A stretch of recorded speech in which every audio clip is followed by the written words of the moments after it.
পাঁচ ওয়াক্ত নামাজ পড়ে কপালে তোর দাগ, মক্কাতে যাই না মেয়ের আগে লাগাই হাজি সাহেব।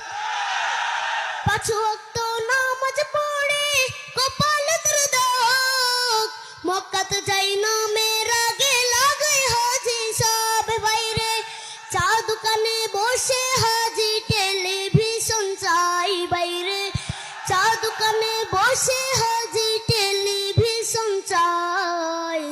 হিন্দি গানের তালে তালে পা দুটি নাচাই, বাইরে আমাদেরই কপালেতে শান্তি বুঝি নাই। এত দুঃখ